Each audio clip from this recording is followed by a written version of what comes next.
जो व्यक्ति यीशु को स्वीकार करता है उसी क्षण से उसका उद्धार हो गया, और जिस क्षण से उसका उद्धार हो गया उसी क्षण से वो अपनी चंगाई को देख सकता है अपने शरीर का। काफी सारे लोग हैं जो आपको बताते हैं आपको तैयारी करना है, क्योंकि 10 कुंवारी थे और फिर 5 कुंवारी को परमेश्वर लेकर चला गया और 5 कुंवारी को छोड़ दिया। आप कौन से ग्रुप में हैं? आपने अगर तैयारी नहीं की तो प्रभु आपको छोड़कर चले जाएगा। वो अध्याय उसके बारे में बिल्कुल नहीं, वो अध्याय कुछ अलग बात के बारे में है।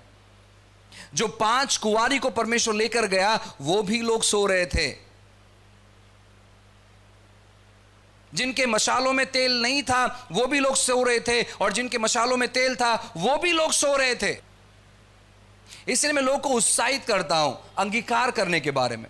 आप मसीह में कौन है वो बारंबार बोलिए। आप मसीह में कौन है इसकी घोषणा करें। आप मसीह में कौन है इसके बारे में जिक्र करें। आपके जीवन में जो चीजों की जरूरत है, जो चीजों की आवश्यकता है, जो चीजें आप आपके जीवन में देखना चाहते हैं, जो चमत्कार आप अपने जीवन में देखना चाहते हैं, परमेश्वर के वचनों को लेकर घोषणा करना।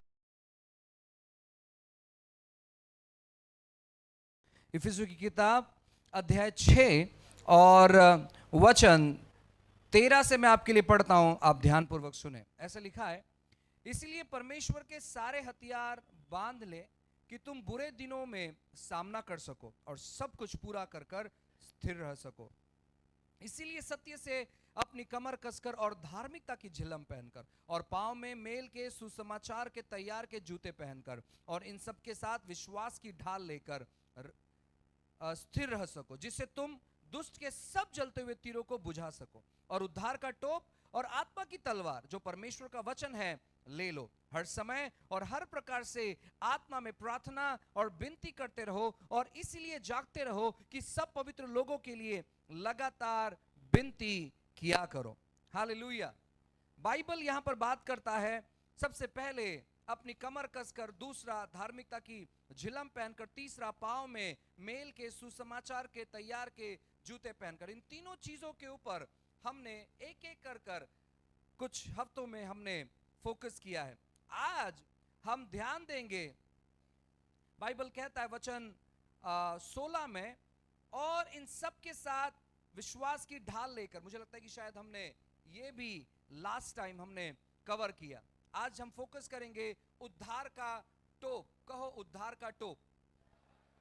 ये एक बहुत महत्वपूर्ण हथियार है हमारे मसीह जीवन के लिए। लोगों को लगता है कि अगर हमारा उद्धार हो गया इसका मतलब है कि हम नरक से बच गए हैं, अब हम नरक में नहीं जाएंगे। लेकिन मैं आपको कहना चाहता हूं केवल उतना ही नहीं है उद्धार मतलब। अगर आप ग्रीक भाषा में जाएंगे, मूल भाषा में जाएंगे, और इसको जब आप समझने का प्रयास करेंगे, उद्धार इसका मतलब है सुरक्षा, उद्धार इसका मतलब है परिपूर्णता, उद्धार इसका मतलब है समृद्धि, उद्धार इसका मतलब है आपका सेहत, परिपूर्ण सेहत, और उद्धार इसका मतलब है शांति। उद्धार ये जो शब्द है ये है SOZO, सोजो, और सोजो इसका मतलब है ये सारा चीज एज अ पैकेज के तौर पर आपके पास आता है। ये सारा चीज उद्धार में समाया हुआ है। अगर कोई व्यक्ति अपने हृदय से विश्वास करता है कि यीशु ही प्रभु है और यीशु के अलावा दूसरा कोई प्रभु नहीं है, और वो व्यक्ति अगर अपने मुंह से अंगीकार करता है कि प्रभु यीशु आज से आप मेरे परमेश्वर है, और प्रभु मैं आप पर विश्वास करता हूं, प्रभु मेरे जीवन में आप आइए, मैं आपको स्वीकार करता हूं, परमेश्वर आज से आप मेरे ईश्वर है, आप मेरे परमेश्वर है, और प्रभु हमेशा आप मेरे परमेश्वर रहेंगे। अगर कोई व्यक्ति अपने मुंह से अंगीकार करता है तो वो व्यक्ति उद्धार को अनुभव करता है। उसी समय उद्धार केवल आप जो महसूस करते हैं वो नहीं है, उद्धार उससे कई गुना बढ़कर है। तो जो व्यक्ति यीशु को स्वीकार करता है उसी क्षण से उसका उद्धार हो गया, और जिस क्षण से उसका उद्धार हो गया उसी क्षण से वो अपनी चंगाई को देख सकता है अपने शरीर में, उसी क्षण से वो समृद्धि हो सकता है। केवल पैसों की बातों में नहीं, लेकिन हर एक क्षेत्रों में, क्योंकि परमेश्वर आपके साथ में रहने लगते हैं जिस दिन से आप परमेश्वर को अपने जीवन में स्वीकार करते हैं। लेकिन काफी बार हम इन चीजों को जानते नहीं हैं, और इन दिनों में आपको मैं कहना चाहता हूं, और मैं काफी समय से कहते आ रहा हूं, लेकिन दिन प्रतिदिन ऐसे प्रचारक लोग तैयार होंगे, ऐसे प्रचारक लोग खड़े होंगे, बहुत सारे बड़े बड़े, जहां पर वो बताएंगे कि आप अपने उद्धार को गवा सकते हैं। अभी दो चीज है यहां पर, मैं चाहता हूं कि इन चीजों को समझने का प्रयास करें। आप जिस चीज पर फोकस करेंगे उन चीजों को आप अपने जीवन में ज्यादा देखेंगे। कोई सेवक कहता है किसी विश्वासी में दुष्ट आत्मा है, कोई सेवक कहता है विश्वासियों में दुष्ट आत्मा रहते नहीं है या रह नहीं सकते। आपके ऊपर डिपेंड है, आपके ऊपर निर्भर है सुनना किसका है। अगर आप यह कहते हैं कि विश्वासियों में दुष्ट आत्मा जा सकता है, तो आपको हमेशा सावधान रहना है, क्योंकि आप विश्वासी है। आपके ऊपर है, जैसे आपका विश्वास है वैसे ही आपके साथ होगा। मेरा यह मानना है कि हम परमेश्वर के मंदिर हैं। मेरा यह मानना है, क्योंकि वचन कहता है कि जैसे यीशु मसीह इस पृथ्वी पर थे वैसे ही हम इस पृथ्वी पर हैं। मेरा यह मानना है कि परमेश्वर का मंदिर हम हैं। जहां भी हम जाते हैं परमेश्वर को हम लेकर चलते हैं, और जहां भी हम जाते हैं अगर कोई भी दुष्ट शक्ति या दुष्ट चीजें वहां पर है तो वो हमारी उपस्थिति में खड़ी नहीं हो सकती। इसीलिए लोग हमारे यहां पर बाल खोलकर नाचते नहीं है। अगर दुष्ट आत्मा किसी में है तो वो नीचे आते आते वो कहेगा एक काम कर, तू जाके बाद में मिलते हैं हम लोग। ऊपर अलाउड नहीं है, दुष्ट आत्माओं को इस चर्च में बिल्कुल अलाउड नहीं है। वो नीचे रह सकते हैं लेकिन ऊपर नहीं आ सकते हैं जब तक हम यहां पर हैं।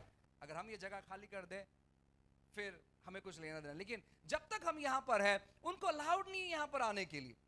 सो आपके ऊपर निर्भर है। विश्वासियों के अंदर एक तो पवित्र आत्मा रह सकते हैं या एक तो दुष्ट आत्मा रह सकते हैं, लेकिन कोई भी वचनों में नहीं लिखा है कि विश्वासियों के अंदर दुष्ट आत्मा प्रवेश करता है, क्योंकि जहां पर पवित्र आत्मा है वहां पर दुष्ट आत्मा नहीं रह सकते। अब काफी सारे लोग सवाल करते हैं, पास्टर अगर ऐसी बात है तो हमारा जो परमेश्वर है वो ओमिनी प्रेजेंट है। आप में से बहुत सारे लोग इस स्टडीज को नहीं जानते हैं। ओमिनी प्रेजेंट यानी परमेश्वर एक ही समय हर जगह पर उपस्थित। सो अगर परमेश्वर एक ही समय हर जगह पर उपस्थित है तो दुनिया बुरा क्यों बनते चले जा रहा है, अच्छा क्यों नहीं बन रहा है, चीजें बेहतर क्यों नहीं हो रही है, बहुत सारी गलत चीजें क्यों हो रही है, बहुत सारी सही चीजें क्यों नहीं हो पा रही है। एक दिन एक व्यक्ति ने मुझे सवाल किया जहां हम लोग खाना खाने बैठे थे कि दुनिया में ऐसे सब चीजें क्यों हो रही है, प्रभु अगर सब जगह है। मैंने कहा आप कहां पर बैठे हुए हो? उन्होंने कहा खाना खाने के लिए बैठे हुए। होटल है, लेकिन आपको लगता है कि बाहर जो लोग रास्ते पर बैठे हुए उन्हें भी भूख लगेगा या भूख लग रहा है? हाँ, वो कहते हैं ऑब्वियसली भूख लग रहा है। मैंने कहा कि होटल जब है तो भूख नहीं लगना चाहिए उनको, शायद होटल काफी सारे जगहों पर है लेकिन लोग अभी भी भूखे हैं। सो हमारा काम है होटल में जाकर जब हम खाना खाएंगे तब जाकर हमारा भूख मिटेगा। जब आप यीशु को स्वीकार करेंगे तो क्यों इतने सारे दुष्ट बातें इस दुनिया में? क्योंकि लोग यीशु को शायद दूर से जानते हैं, उन्होंने स्वीकार नहीं किया। लेकिन जब सभी लोग यीशु को स्वीकार करेंगे, सभी लोग अपना घुटना टेकेंगे, वहां पर कोई दुष्ट चीज नहीं होगा। ऐसे बहुत सारी जगह है जहां पर ये सारी बातें नहीं होती है। क्यों? क्योंकि लोगों ने यीशु को स्वीकार किया। ऐसे ऐसे गवाहियां हमारे पास है जो पेपर में लिखित है कि जब परमेश्वर अपना बेदारी उस जगह पर लेकर आया, जेल बंद हो गया, अस्पताल बंद हो गया, क्योंकि एक भी व्यक्ति गलत काम करने वाला नहीं था और एक भी मरीज वहां पर नहीं थे।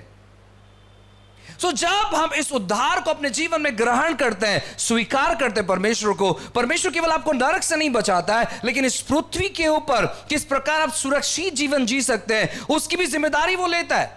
आप जब यीशु पर विश्वास करने वाले लोग हैं, आपको बीमार रहने की जरूरत नहीं है, क्योंकि उद्धार के साथ परमेश्वर ने चंगाई और सेहत प्रदान कर दिया है। लेकिन आपके ऊपर है कि आप उसे कैसे ग्रहण करते हैं। आपके ऊपर डिपेंड है कि जब आप मेज पर, प्रभु के मेज पर या प्रभु भोज में जब आप हिस्सा लेते हैं, आपके ऊपर है आप उसे एक छोटा सा रोटी का टुकड़ा और छोटा सा ग्लास में अंगूर का जूस, आप वैसे उसको देखते हैं, या आप देखते कि आपने यीशु के शरीर को छुआ है और आपका शरीर बदलते चले जा रहा है। आप किस प्रकार आपके मन को तैयार करते हैं, किस प्रकार विश्वास करते हैं, यह आपके ऊपर निर्भर है। जो भी व्यक्ति यीशु मसीह को अपने जीवन में उद्धारकर्ता के रूप में स्वीकार किया है, बाइबल कहता है कि उस व्यक्ति ने उद्धार का टोप पहना हुआ है। अब उद्धार का जूता क्यों नहीं है, या फिर उद्धार का ग्लव्स क्यों नहीं है, टोप क्यों कहा गया है? शत्रु हमेशा हमारे उद्धार के विषय में वो यहां पर काम करता है। काफी सारे लोग हैं जो आपको बताते हैं आपको तैयारी करना है, क्योंकि 10 कुंवारी थे और फिर 5 कुंवारी को परमेश्वर लेकर चला गया और 5 कुंवारी को छोड़ दिया। आप कौन से ग्रुप में हैं? आपने अगर तैयारी नहीं की तो प्रभु आपको छोड़कर चले जाएगा। वो अध्याय उसके बारे में बिल्कुल नहीं, वो अध्याय कुछ अलग बात के बारे में है। जो 5 कुंवारी को परमेश्वर लेकर गया वो भी लोग सो रहे थे। जिनके मशालों में तेल नहीं था वो भी लोग सो रहे थे, और जिनके मशालों में तेल था वो भी लोग सो रहे थे। और दूल्हा आकर कब का निकल गया होता अगर वहां पर एक प्रकार के लोग नहीं होते। और बाइबल कहते कि धूम मच गई। क्या धूम मची और कैसे मची? किसने वो धूम मचाया? वो धूम मचाने वाले लोग थे जिनके वजह से वो 5 कुंवारी दूल्हे के साथ में गए। तो आपको मेरा संदेश शायद रहेगा यूट्यूब पे 10 कुंवारियों के बारे में। आपको ना ही तो मूर्ख कुंवारी बनने की जरूरत है और ना ही तो आपको बुद्धिमान कुंवारी बनने की जरूरत है। आपको जरूरत है धूम मचाने वाले बनने की, और परमेश्वर का फोकस आपके ऊपर रहेगा अगर आप धूम मचाने वाले लोग रहेंगे। आप केवल यीशु से मिलने के लिए अपने आप को प्रिपेयर नहीं करें, अनेक लोगों को आपको तैयार करना है यीशु से मुलाकात करवा कर देने के लिए। आप किस प्रकार अपने आप को तैयार करते हैं, यह आप पर निर्भर है। जब आपने यीशु को स्वीकार कर लिया, आप सुरक्षित है हर चीजों से। आपको किसी बात में डरने की जरूरत नहीं है, किसी चीजों में भय खाने की जरूरत नहीं है। कलीसिया डरने के बारे में नहीं है, कलीसिया है परमेश्वर के राज्य में धूम मचाने के बारे में। आप मसीह लोग, आपको किसी भी क्षेत्र में डरने की जरूरत नहीं है, खास करके परमेश्वर के बातों में। परमेश्वर आपको कभी नहीं त्यागेगा, परमेश्वर आपको कभी नहीं छोड़ेगा। वो हमेशा आपके साथ में रहेगा उन बातों को करने के लिए जो वो इस पृथ्वी पर करना चाहते थे। क्यों यीशु मसीह ने अपने इन अस्त्र शस्त्र को मसीह लोगों को देकर गए, अपनी कलीसिया को देकर गए? मालूम है, क्योंकि जो बातें वो इस पृथ्वी पर करते थे, जो बातें वो करना चाहते थे, वो जब यहां पर नहीं है, उन बातों को उसके लोग करें। और उसी के लिए ये सारा अस्त्र शस्त्र जो है उन्होंने कलीसिया को दे दिया। और हमें क्या करना है? इन अस्त्र शस्त्र को प्रतिरोज स्मरण करना है। मेरे पास उद्धार का टोप है, मेरा उद्धार कोई नहीं छीन सकता है। परमेश्वर ने अपने बेटे को मेरे लिए इस पृथ्वी पर भेजा है, और यीशु मसीह ने मेरे लिए क्रूस पर अपना जान दिया है। उसके लहू के जरिए मैं धर्मी बन चुका हूं। परमेश्वर ने अपने लहू का मोल देकर मुझे खरीदा है। मैं अंधकार के साम्राज्य में था, लेकिन परमेश्वर ने मुझे अपने प्रिय पुत्र के राज्य में रखा है। परमेश्वर, मैं आपका धन्यवाद देता हूं। मैं बीमार नहीं पड़ सकता, मैं जल्दी मर नहीं सकता। बीच में बहुत सारे लोग मर रहे थे जब वैक्सीन चालू हो गया। जवान लोग मर रहे थे, बच्चे लोग मर रहे थे, बूढ़े लोग मर रहे थे, और लोगों के अंदर मानो कई प्रकार का भय जागृत हो गया, कई प्रकार का भय। जब ऐसा भय जागृत होता है, आपको याद रखना है कि आप नहीं मर सकते।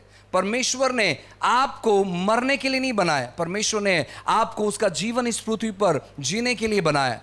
और जब आप उससे रिसीव करेंगे, परमेश्वर, मैं जानता हूं आपके शब्द आपको मदद करेंगे आपके जीवन में आगे बढ़ने के लिए।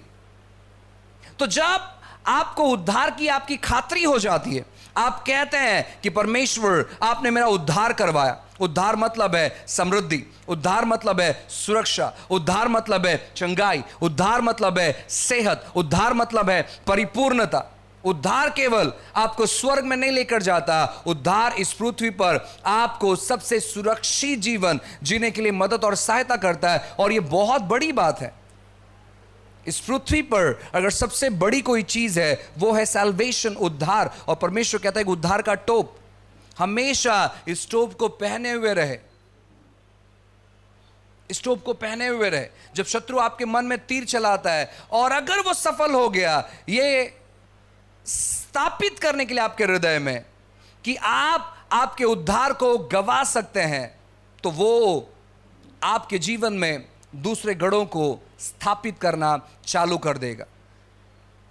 उसको मौका मत दे अपने जीवन में उन चीजों को स्थापित करने के लिए। साथ ही साथ जब आप परमेश्वर के इन वस्त्रों को पहनते, साथ ही साथ जब परमेश्वर के इन कवच को आप पहनते, आप एक अद्भुत व्यक्ति में परिवर्तित होते, एक अद्भुत व्यक्ति में परिवर्तित होते। दिन प्रतिदिन आप परमेश्वर के स्वभाव में बदलने लगते।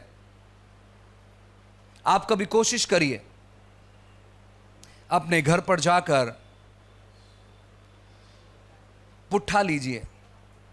कवच बहुत महंगा पड़ेगा आपको, और वो पुट्ठा अपने दोनों पांवों पे बांधिए, अपने दोनों जांघे पर बांधिए, अपने सीने पर बांधिए, अपने दोनों हाथों पर बांधिए। आपको लगेगा कि आपने 500 किलो अपने ऊपर ले लिया। वो बहुत भारी लगेगा, हालांकि वो आधा किलो भी नहीं होगा, लेकिन जब आप उसको बांधेंगे आपको लगेगा कि एक बहुत भारी वजन आपके ऊपर है। आप एक नॉर्मल व्यक्ति जैसे नहीं रह सकते, आप एक अलग प्रकार के व्यक्ति में परिवर्तित हो जाते हैं। जो व्यक्ति ऐसे कवच को पहनता है वो सामान्य जीवन नहीं बिता सकता।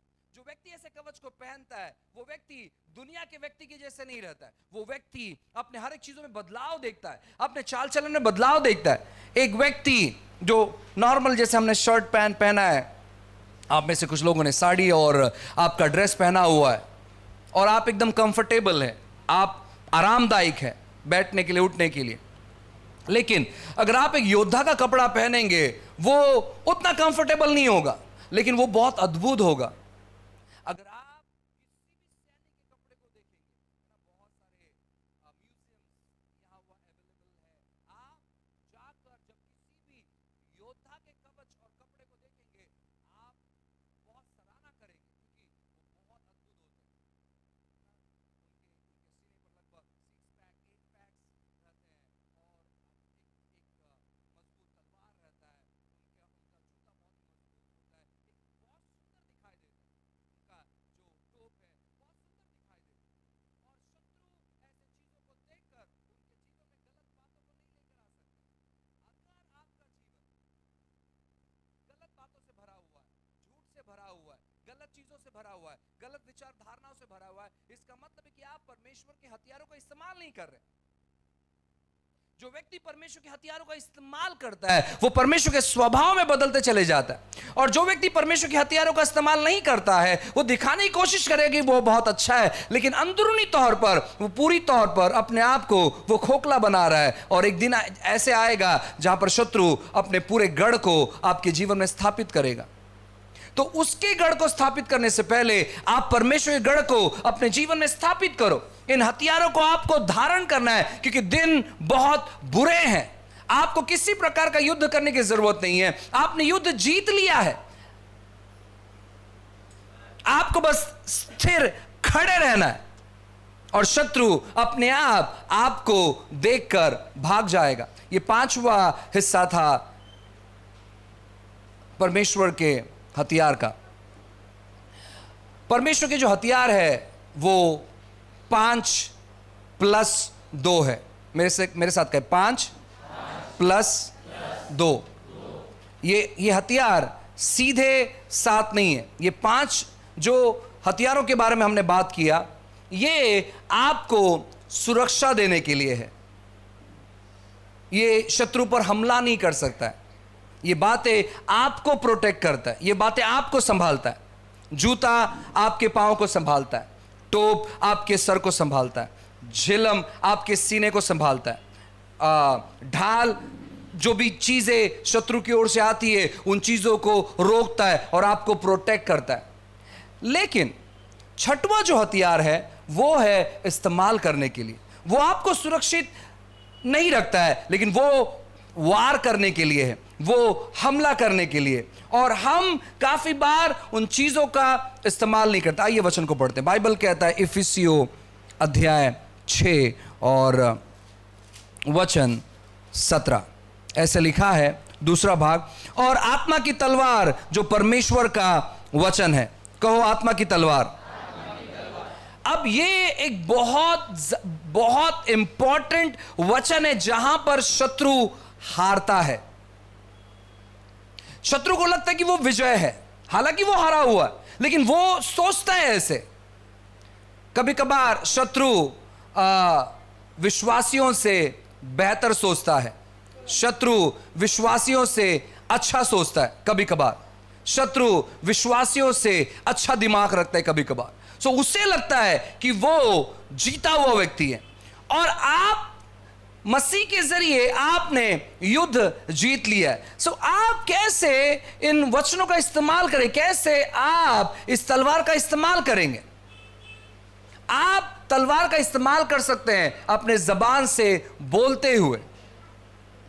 अगर आप आपके जबान का इस्तेमाल नहीं करेंगे बोलने के लिए, शत्रु वहीं पर रहेगा और वो तीर चलाता रहेगा, वो तीर चलाता रहेगा। उसके पास बहुत सारे तीर है, उसके तीर कभी खत्म नहीं होते। शत्रु के पास इतने सारे तीर है कि कभी उसके तीर खत्म नहीं होते।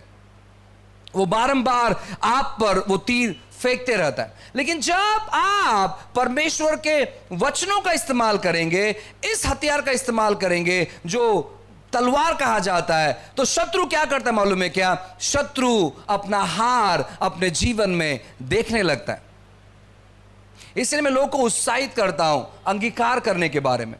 आप मसीह में कौन है वो बारंबार बोलिए। आप मसीह में कौन है इसकी घोषणा करें। आप मसीह में कौन है इसके बारे में जिक्र करें। आपके जीवन में जो चीजों की जरूरत है, जो चीजों की आवश्यकता है, जो चीजें आप आपके जीवन में देखना चाहते हैं, जो चमत्कार आप अपने जीवन में देखना चाहते हैं, परमेश्वर के वचनों को लेकर घोषणा करना चालू करें। मैंने कुछ वचन आपके लिए मैंने लिखे हैं, मैं चाहता हूं कि आप उसे लिखकर रख सकते हैं। भजन संहिता 19:4 ऐसे लिखा है, 91:4 ऐसे लिखा है, वो तुझे अपने पंखों के आड़ी में ले लेगा और तू उसके पैरों के नीचे शरण पाएगा। उसकी सच्चाई तेरे लिए ढाल और झिलम ठहरेगी। भजन संहिता 91:8 परंतु तू अपने आंखों से दृष्टि करेगा और दुष्ट के अंत को देखेगा। भजन संहिता 4:8 अगर आपको लगता है कि शत्रु आपको सोने नहीं दे रहा है और आपको नींद नहीं आ रहा है, तो सबसे पहला जो प्रैक्टिस है, आप अपने मोबाइल को साइड में रखो। दूसरा प्रैक्टिस है, इस वचन को याद करो। जब भी हम कोई कॉन्फ्रेंस के लिए जाते हैं, मीटिंग्स के लिए जाते हैं, और जो भी पास्टर्स मेरे साथ रहते हैं या मेरे जो लोग मेरे साथ कभी कभार रहते हैं, सो मैं जैसे ही बिस्तर पर लेटता हूँ मैं सो जाता हूँ। मुझे वक्त नहीं लगता है सोने के लिए। वे लोग बात करते रहते हैं और मैं खराटे लेते रहता हूँ। सो एक दिन एक पास्टर जो मैं पहली बार मेरे साथ रूम शेयर कर रहे थे, उन्होंने कहा, वो बस बहुत गंभीर बात कर रहे थे, और फिर जब उन्होंने मेरी तरफ ध्यान दिया मैं सो चुका था। और मैंने उनको पहले ही बताया था कि पास्टर रात में बात नहीं करना क्योंकि मैं जल्दी सो जाता हूँ। और वो लगभग 4 बजे रात को सोए। उन्होंने सुबह मुझसे कहा, आप बहुत जल्दी सो गए। मैंने कहा इसलिए मैं आपसे पहले उठ गया। मैंने कहा आप इसलिए नहीं सो पाए क्योंकि आपके हाथ में मोबाइल था और आप बहुत सारी चीज़ों को यहाँ वहाँ देख रहे थे। बाइबल बहुत खूबसूरत कहता है, लिखा गया है भजन संहिता 4:8 में, मैं शांति से लेट जाऊंगा और सो जाऊंगा क्योंकि हे यहोवा केवल तू ही मुझको एकांत रहने देता है। और भी ऐसे कई सारे स्क्रिप्चर है बाइबल में लिखा गया है कि परमेश्वर अपने प्रियों को अच्छा नींद देता है। नीति वचन 11:21 मैं दृढ़ता के साथ कहता हूं बुरे मनुष्य निर्दोष ना ठहरेंगे परंतु धर्मियों का वंश बचाया जाएगा।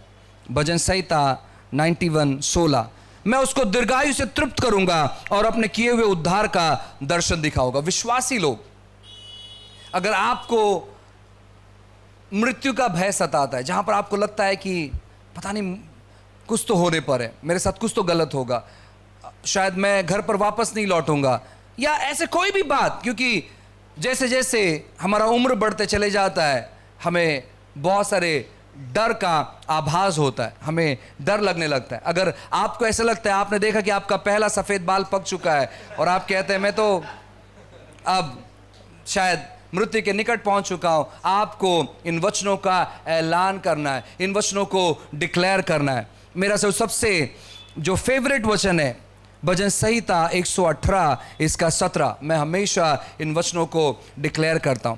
मैं ना मरूंगा वरन जीवित रहूंगा और परमेश्वर के कामों का वर्णन करता रहूंगा। मैं मरूंगा नहीं, मैं जिंदा रहूंगा और मैं परमेश्वर के महिमा की घोषणा करता रहूंगा। मैं काफी बार इन चीजों को मैं डिक्लेयर करता हूं, मैं इन चीजों की मैं घोषणा करते रहता हूं, मैं बोलते रहता हूं। आप क्या करते हैं जब आप जिस स्थिति में, जिस परिस्थिति में, और जब वचनों को आप पढ़ते हैं और आप अपने अंदर वो उन वचनों को नहीं रखते, आप क्या करते हैं? अपने जबान का इस्तेमाल करते हैं, अपने मुंह का इस्तेमाल करते हैं उन वचनों की घोषणा करने के लिए। वहीं पर है जहां पर आपके तलवार को आप चला रहे हैं और आप क्या कर रहे हैं? शत्रु पर अभी वार कर रहे हैं। आप केवल शत्रु के तीरों को रोकते नहीं है, लेकिन आपने तलवार चलाया है, और जब आप तलवार चलाते हैं शत्रु वहां से भाग जाता है। मैंने आपको बताया था कि जब यीशु मसीह अपने 40 दिन और 40 रात के उपवास में थे, शत्रु उसके पास आए और शत्रु ने कहा कि तू इस पत्थर को कहे रोटियां बन जाने के लिए, और यीशु मसीह ने तलवार का इस्तेमाल किया। और जैसे यीशु मसीह ने तलवार का इस्तेमाल किया, अब शत्रु ने क्या किया ना, शत्रु ने दूसरे सवाल पर उन्हें लेकर गया। वो पहला सवाल पर कोई चर्चा नहीं किया, पहले सवाल के बारे में कोई बात नहीं कहा, पहले सवाल के बारे में कोई रिप्लाई नहीं दिया। शत्रु ने क्या किया ना, शत्रु ने दूसरा सवाल वहां पर भेजा। सो आप जब भी इन हथियार का इस्तेमाल करते हैं, अपने मुंह का इस्तेमाल करते हैं चीजों को डिक्लेयर करने के लिए, आप शत्रु को उस क्षेत्र में, उस जगह पर, उस बात में आप उसे हरा देते हैं और आप वहां पर विजय हो जाते हैं। अगर आपको लगता है कि आप आपके कर्जे से कभी बाहर नहीं आ पाते हैं, आपको पढ़ना चाहिए रोमियो की किताब। रोमियो की किताब, मुझे लगता है कि शायद अध्याय 8 में ऐसा लिखा गया है कि हमारे ऊपर केवल एक ही कर्जा है और वो है उसके प्रेम का कर्जा, बाकी कोई कर्जा हमारे ऊपर नहीं है। और आप उन वचन को लेकर आप डिक्लेयर कर सकते हैं, आप कह सकते हैं यीशु मसीह के नाम से जो भी कर्जा मेरे जीवन पर है, मैं तुझे आज्ञा देता हूं मेरे जीवन से चले जाने के लिए, मेरे जीवन से निकल जाने के लिए। और आपको क्या करना है? आप जब ऐसी स्थिति में रहते हैं, आपको निराश नहीं होना है, आपको तनाव ग्रसित नहीं होना है, क्योंकि कभी कभार ऐसे होता है, मैंने इन चीजों को देखा है, कभी कभार ऐसे होता है जैसे ही आप डिक्लेयर करना चालू करते हैं आपकी स्थिति और बुरी हो जाती है। दुखित नहीं होना, वही समय है जहां पर सच में परमेश्वर का वचन कार्य करता है। सोचो कि आप एक जगह पर गए जहां पर एक गड्ढे में पानी भरा हुआ है और वो पानी साफ दिखाई दे रहा है, लेकिन आपने क्या किया? आपने एक पत्थर लिया और आपने उस पत्थर को उस पानी पर फेंक दिया, और जैसे आपने उस पानी पर फेंक दिया, जो नीचे कचरा जमा हुआ था वो सब कचरा बाहर आ गया। तो जब आप वचन का इस्तेमाल करने लगते हैं तो जो भी गलत चीज है वो वचन क्या करता है ना, उसको काटना चालू करता है, और जब काटना चालू करता है तो कभी कभार पीड़ा होता है। तो वहां पर रुको मत, वहां पर ये मत कहो यार हमने अभी बात किया, आज ही प्रार्थना किया, आज ही घोषणा करना चालू किया। जो व्यक्ति कभी पैसा मांगता नहीं था, वो व्यक्ति का फोन देखो आ रहा है, कोई प्रॉब्लम नहीं, उसका फोन उठाओ, उससे बात करो, शायद वो अच्छा बात नहीं करेगा, कोई प्रॉब्लम नहीं है। आप दोबारा प्रार्थना करना चालू करो, आप दोबारा प्रार्थना करना चालू करो और घोषणा करना चालू करो, यीशु के नाम से मेरे पर कोई कर्जा नहीं है, यीशु के नाम से मैं लेने वाला नहीं हूं, मैं लोगों को देने वाला हूं। आप घोषणा करना चालू करें, आप बोलना चालू करें, आप डिक्लेयर करना चालू करें। इसको वक्त लग सकता है, लेकिन उसका भेजा हुआ वचन बिना कार्य किए हुए वो वापस नहीं लौटेगा। आपके मुख से जब परमेश्वर का वचन निकलता है वो बिना कार्य किए हुए वो वापस कभी नहीं लौटता है। बस आपको धीरज रखना है और आपको विश्वास योग्य रहना है, आपको विश्वास करना है जो भी आपने कहा है परमेश्वर उन बातों को पूरा करेगा। आप आपके बीमारी से चंगाई के लिए आप प्रार्थना कर रहे हैं, आप घोषणा कर रहे हैं कि यीशु के कोड़े खाने से मैं चंगा हो चुका हूं। मैंने सुना कि उद्धार में चंगाई है। जो व्यक्ति यीशु को ग्रहण करता है उसको बीमार रहने की जरूरत नहीं है। प्रभु यीशु के नाम से मैं डिक्लेयर करता हूं, मेरे शरीर में किसी प्रकार की बीमारी नहीं है। हालांकि आपके शरीर में वेदना है, हालांकि आपके शरीर में समस्या है, हो सकता है कि आपको स्किन की समस्या है, हो सकता है कि आपको माइग्रेन है, हो सकता है कि आपको हार्ट का प्रॉब्लम है, हो सकता है कि आपके पास किडनी की समस्या है, हो सकता है कि आपके जो रीढ़ की हड्डी है वहां पर आपको समस्या है, हो सकता है कि आपके कमर में समस्या है, हो सकता है कि आपके घुटने में समस्या है, हो सकता है कि आपको अर्थराइटिस है, हो सकता है कि आपको आपकी आंखों में समस्या है। कई सारी समस्या है, कोई प्रॉब्लम नहीं है। जब आप ये डिक्लेयर करना चालू करते हैं, ये घोषणा करना चालू करते हैं, परमेश्वर का वचन उस क्षेत्र में जाता है और वहां पर काम करना चालू करता है। काफी बार वो तुरंत निकल जाता है जो समस्या हमारे शरीर में, लेकिन काफी बार जब परमेश्वर का वचन वहां पर पहुंचता है तो थोड़ा सा दर्द चालू होता है और फिर हम कहते हैं अरे यार, आज ही तो प्रार्थना करना चालू किया, आज ही तो घोषणा करना चालू किया, ये दर्द काफी समय से मेरे पैर में नहीं था, ये वापस कहां से आ गया? वो आया नहीं, वो जा रहा है, वो जा रहा है। एक पिता ने अपने बेटे को यीशु के पास लाया और कहा कि आपके लोगों ने मेरे बेटे को चंगा नहीं किया, वो असमर्थ रहे इसको ठीक करने के लिए, कि क्या आप मेरे बेटे को चंगा करेंगे? यीशु मसीह कहते हैं विश्वास करने वाले के लिए सब कुछ संभव है। यीशु मसीह ने उस लड़के को देखा और कहा, हे गूंगी बहरी आत्मा, इससे निकल जा। जैसे ही वो दुष्ट आत्मा निकला, वो लड़का मुर्दों सा हो गया, ऐसे लिखा गया। वो लड़का मानो मर गया है, ऐसे लिखा है। लेकिन यीशु उसको देखते हैं और कहते हैं उठ, और वो व्यक्ति उठ जाता है। तो कभी कभार जब हम उन चीजों पर काम करना चालू करते हैं तो कभी कभार वो तकलीफें बढ़ती है, लेकिन जब तकलीफें बढ़ती है तो आपका घोषणा कम नहीं होना चाहिए, आपका घोषणा बढ़ना चाहिए, क्योंकि वो तकलीफ निकलने के लिए वो बढ़ रही है। ऐसे आपको लग रहा है कि आपका पांव जो कभी फूला वो नहीं था, और आपने जब घोषणा करना चालू किया आपका पांव फूलना चालू हो गया, आपके रिपोर्ट जो है ना वो बढ़ने लगे, आपका रिपोर्ट जो है ना वो जितना मात्रा में आपके अंदर समस्या है उससे ज्यादा मात्रा में बता रहा है कोई प्रॉब्लम नहीं है, कोई समस्या नहीं है। इसका मतलब है कि वचन सही तौर पर काम कर रहा है। आप अगर एक बार घोषणा कर रहे थे उसका समय दुगना करें, आप 2 बार कर रहे थे उसका समय 4 बार करें, आप 4 बार कर रहे थे उसका समय 8 बार करें, आप रात को 1 बार परमेश्वर के वचन को पढ़ रहे थे आप सुबह भी पढ़ना चालू करें, आप खाना खाते वक्त भी पढ़ना चालू करें, खाना खाने के बाद भी पढ़ना चालू करें। आप जितना ज्यादा इसके ऊपर काम करेंगे, जितना ज्यादा इस तलवार को चलाएंगे, उतना ही ज्यादा आप शत्रु को हारता हुआ देखेंगे। परमेश्वर का वचन कभी भी कोई गलत बात हमारे जीवन में नहीं लेकर आता है। जब आप परमेश्वर के वचनों को उठाकर जब आप बोलना चालू करते हैं, जब आप घोषणा करना चालू करते हैं, परमेश्वर का वचन 100% वहां पर काम करता है। परमेश्वर का वचन 100% वहां पर अद्भुत काम करता है। तो जब आपके घर में आपके पत्नी के साथ झगड़ा हो जाता है तो वहां पर उसके सामने वचन डिक्लेयर मत करते बैठे। इसलिए पौलुस कहता है कि झगड़ालू पत्नी से अच्छा है कि जंगल में जाके मैं अकेले रहूं। तो कुछ समय के लिए आपको अकेला जाना है और वहां पर घोषणा करना है, लेकिन वापस घर पर आओ, जंगल में रुको मत। जंगल कुछ समय के लिए अच्छा है, खूबसूरत है।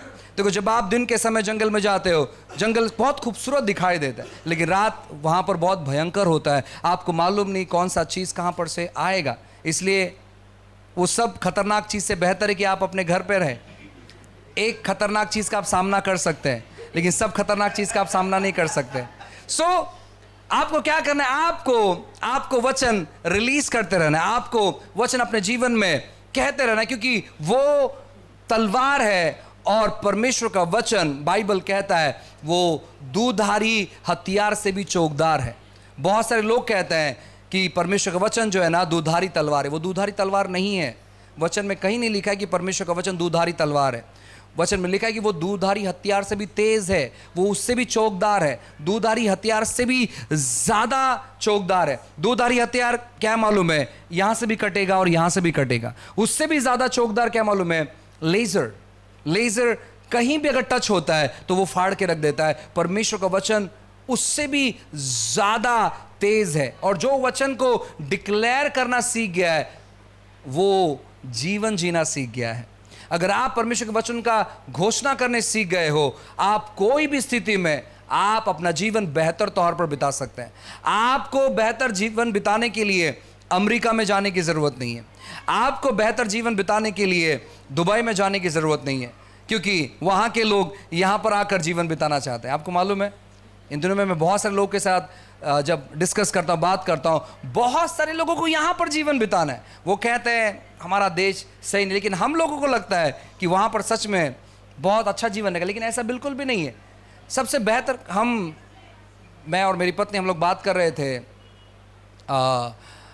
बेहतर जीवन बिताने के बारे में। सो हम लोग डिस्कस कर रहे थे कि बेहतर जीवन परमेश्वर के योजना में है, उसकी इच्छा में है।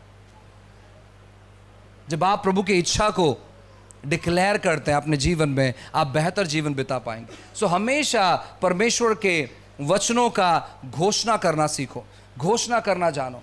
जितना ज़्यादा प्रभु के वचन घोषणा करेंगे, उतना ज़्यादा परमेश्वर आपके जीवन को रूपांतर करेगा, आपके जीवन को एक आकार मिलेगा। आखिरी चीज़ और बहुत महत्वपूर्ण चीज़ है, और इसके ऊपर मैं लगभग 10 मिनट आपसे बात करना चाहता हूं, और मैं चाहता हूं कि इस पर आप बहुत ज़्यादा फोकस करें।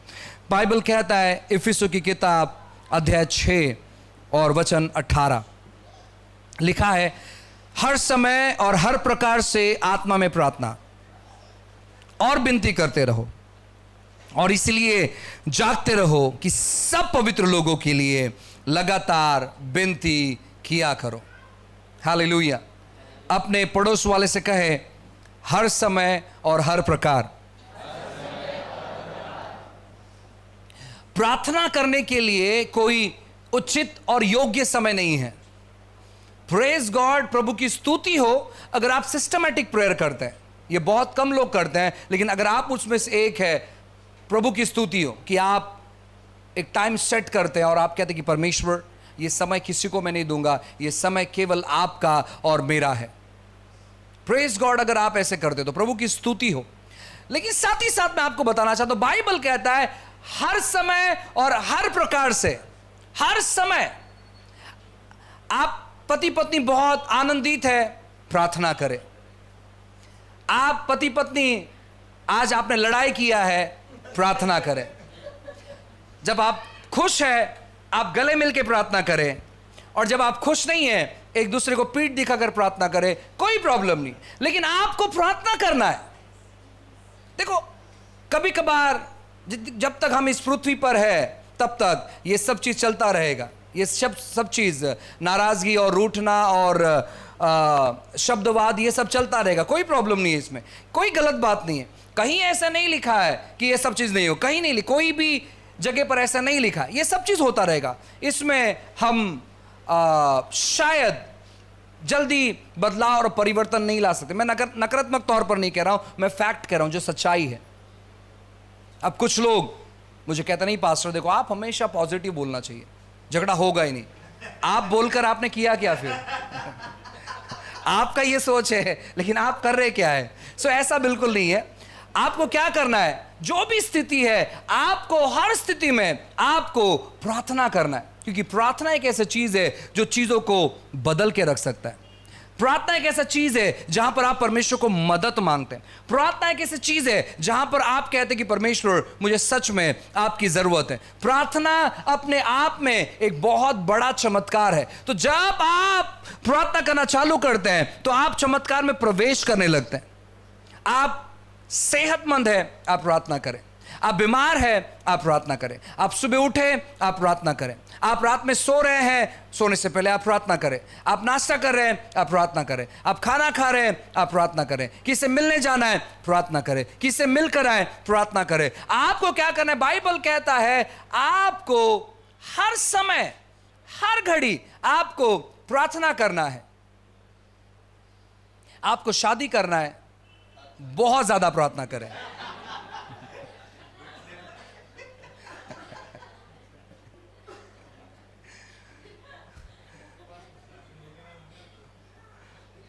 पास्टर, आपने बहुत देर कर दिया है बोलने के लिए।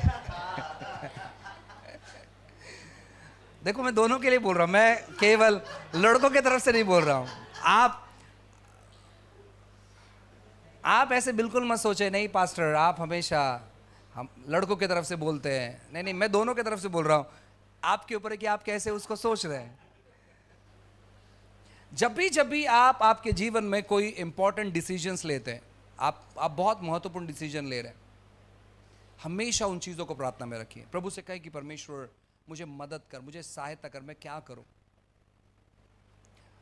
बिना प्रार्थना के कोई भी इंपॉर्टेंट डिसीजन कभी मत लो अपने लाइफ में। जिस दिन आप ये सीख जाएंगे कि मुझे निर्णय देखते हुए नहीं, महसूस करते हुए नहीं, लोग क्या कह रहे हैं उसके बेस पर नहीं, मैंने जो सोचा उसके बेस पर नहीं, मेरे स्टडीज के बेस पर नहीं, लेकिन मैं प्रार्थना के बेस पर मैं निर्णय को लेना चाहता हूं, मैं लेना चाहती हूं। और जिस दिन आप ये सीख जाओगे, मैं आपसे कहूं, आपका जीवन कभी भी दुख से भरा नहीं रहेगा। परमेश्वर क्या करेगा, परमेश्वर आपके साथ में रहेगा चीज़ों को ठीक करने के लिए। लोग काफ़ी बार प्रार्थना के द्वारा निर्णयों को नहीं लेते और उसी की वजह से काफ़ी सारी समस्याओं में फंस जाते हैं। फिर कहते हैं नहीं मुझे तो ऐसे लगा था, मैंने तो ऐसे सोचा था। आपकी सोच हमेशा खरी नहीं उतरती है, लेकिन प्रार्थना हमेशा खरी उतरती है। आप कोई जॉब ज्वाइन करना चाहते हैं, प्रार्थना करें, जज्बाती होकर निर्णय नहीं ले, बस मेरे पास अभी कोई कामकाज नहीं है और मुझे बहुत सारे पैसों की समस्या है और बहुत सारे दिक्कती है और कैसे भी कर मुझे जॉब लग जाए, भले कोई प्रॉब्लम नहीं है, एक ही संडे मुझे हॉलीडे मिले, एक संडे में चर्च जाऊंगा, बाकी 3 संडे में काम में बिताऊंगा। आप वहां पर आपने क्या कर दिया मालूम है, वहां पर आपने गलत डिसीजन ले लिया, वहां पर आपने गलत निर्णय ले लिया और वो काम आप पर बोझ बनकर बैठ जाएगा। वो काम से आपको ब्लेसिंग्स नहीं मिलेंगे। देखो ब्लेसिंग्स क्या होता है, आशीष क्या होता है और पैसा क्या होता है, इसको समझने का प्रयास करो। आज जवान लोग इस चीज को नहीं समझ रहे, बहुत सारे पास्टर्स लोग इस चीजों को नहीं समझ रहे, बहुत सारे सेवक लोग इन चीजों को नहीं समझ रहे। पैसा और आशीष में बहुत ज्यादा फर्क है, बहुत ज्यादा फर्क है। कोई मुझे 1 लाख रुपए देता है, लेकिन उस 1 लाख रुपए में ब्लेसिंग्स नहीं है, तो वो मेरे 1 लाख रुपए ऐसे खर्चा हो जाएगा मानो मुझे पता ही नहीं चले कहां पर गया। लेकिन जब आशीष किसी चीज में आता है तो आशीष क्या करता है, सोचो मेरे पास 100 रुपया है, लेकिन वो 100 रुपया मैं खर्चा करने का प्रयास कर रहा हूं। उदाहरण के तौर पर मेरे पास काफी बार मेरे साथ ऐसे होता है, अगर आप मेरा अकाउंट कभी भी चेक करोगे लगभग 15 तारीख के बाद, सो वहां पर आपको 1000-1500 रुपये मिलेगा, उससे ज्यादा पैसा आपको नहीं मिलेगा वहां पर। और मैं सोचता हूं कि मेरा अकाउंट माइनस में चले गया। पिछले हफ्ते मेरे पास 1800 रुपया था और मैं सोच रहा हूं कि मेरा अकाउंट माइनस में चले गया। अब अगर माइनस में आपका 2000 से कम में आपका अकाउंट चले जाता है तो आपको फाइन भरना पड़ता है बैंक से, बैंक आपको चार्ज करता है। सो मेरे पास 1800 रुपया था और मेरा डेली खर्चा है, क्योंकि बहुत सारे चीज़ों से हम जुड़े हुए हैं और डेली हमें पैसा लगता है। सो मैंने कहा अब पता नहीं माइनस में कैसे चले गया, मेरे से शायद पैसा खर्चा हुआ, ज़्यादा पैसा खर्चा हो गया और 1800 रुपये बचा। मुझे तुरंत एक मैसेज आता है कि 3000 रुपया हमने आपको सेंड किया है आपके लिए, जो व्यक्ति हमसे कहीं भी जुड़ा हुआ नहीं है। मैंने कहा प्रेज गॉड, मेरा अकाउंट प्लस में आ गया, 4800 रुपया। मैंने कहा धन्यवाद परमेश्वर। Praise the Lord. फिर एक बार मैं पास्टर मनोज शाहू आपका स्वागत अभिनंदन करता हूं। प्रियो, मैं विश्वास करता हूं कि इस चैनल के माध्यम से आप सभी लोग ब्लेस होते चले जा रहे हैं। हम चाहते हैं कि आप हमें सहयोग करें अपने प्रार्थनाओं के ज़रिए। जो सभा हम कर रहे हैं, जो वीडियोस हम बना रहे हैं, आने वाले दिनों में बहुत सारी चीज़ों के बारे में हम योजना कर रहे हैं, बहुत सारे क्लासेस के बारे में हम योजना कर रहे हैं, बहुत सारे ऑनलाइन क्लासेस के बारे में हम योजना कर रहे हैं, बहुत सारी चीज़ों को हम प्लान कर रहे हैं, जहाँ पर सोल विनिंग होगा, डिसाइपलशिप होगा, बाइबल ट्रेनिंग होगा, इन सारे चीज़ों के बारे में हम योजना कर रहे हैं। और मैं आपसे कहना चाहता हूँ ना कि आपके प्रार्थना की ज़रूरत हमें, आप हमारे लिए लगातार तौर पर प्रार्थना करते चले जाएं, हमारे लिए, हमारे पूरे आज़ादी टीम के लिए। साथ ही साथ किसी भी तौर पर अगर आप हमें सपोर्ट करना चाहते हैं अपने पैसों के द्वारा, तो नीचे दिए गए नंबर पर आप हमें संपर्क कर सकते हैं, और डिस्क्रिप्शन में जो अकाउंट नंबर दिया है आप हमें अपने पैसों के द्वारा मदद कर सकते हैं। कोई भी धनराशि है ना, आप उनके द्वारा हमें ब्लेस कर सकते हैं, चाहे वो छोटी धनराशि हो चाहे वो बड़ी, आप हमें सहयोग कर सकते हैं, ताकि हम इस प्रोग्राम को हम आगे लेकर जा पाएँ और उन पैसों के इस्तेमाल करते हुए हम कई सारे लोगों तक हम पहुंच पाए और परमेश्वर के राज्य को आगे बढ़ा पाए। गॉड ब्लेस यू, प्रभु आपको आशीष करे। अगर आप इस सेवकाई के द्वारा ब्लेस है तो मैं चाहता हूं कि जो व्हाट्सएप नंबर आपको दिया गया है, आप वीडियो रिकॉर्डिंग कर आप हमें भेज सकते हैं और बता सकते हैं अपनी गवाही कि कैसे परमेश्वर इस चैनल के माध्यम से आपको ब्लेस कर रहे हैं। सो गॉड ब्लेस यू, प्रभु आपको बहुत बहुत आशीष करे। नेक्स्ट वीडियो में जल्दी मिलते हैं।